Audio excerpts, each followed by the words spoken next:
இல்லாமல் bread recipe சொல்லுங்கள், அதுவும் அவன் இல்லாமல் ஸ்டவ்வில் எப்படி செய்கிறதுன்னு சொல்லுங்கன்னு கேட்டிங்க. பார்க்கலாமா? சுகர், ஈஸ்ட், வார்மான மில்க் சேர்த்துட்டு ஈஸ்ட் ஆக்டிவேட் ஆக வச்சிடலாம். இப்போ இன்னொரு பவுலில் மைதா, சுகர், உப்பு சேர்த்துட்டு நல்லா மிக்ஸ் பண்ணிவிட்டு முட்டைக்கு பதிலாக 1/4 கப் அளவு தயிர் சேர்த்துட்றேன். இந்த சைடு ஈஸ்ட் ஆக்டிவேட் ஆகி வந்துருச்சு, அதையும் சேர்த்துட்டு நல்லா மாவை மிக்ஸ் பண்ணிவிட்டு அதுக்கப்புறமா பட்டர் சேர்த்து நல்லா சாஃப்டான மாவை பிசைஞ்சிட்டு மேலே கொஞ்சமாக எண்ணெய் தடவிட்டு 1 மணி நேரம் விட்டுடலாம். 1 மணி நேரத்துக்கு பிறகு நல்லா டபுள் ஆகி வந்துடும். இதை நான் 6 பங்காக பிரிச்சுக்கிறேன்.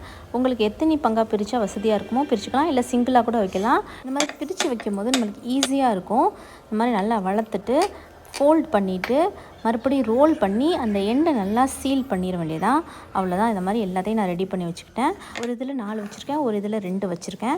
இதையும் ஒரு 30-40 மினிட்ஸ் வரையும் வச்சுருங்க, டபுள் ஆகி வரட்டும். ஒரு பேட்ச் அவன்லையும் ஒரு பேட்சை ஸ்டவ்லையும் வைக்க போகிறேன். அந்த கிளிப்பிங்கை பார்ட் 2வில் போய் பாருங்கள். பார்ட் 2வும் அப்லோட் பண்ணிட்டேன்.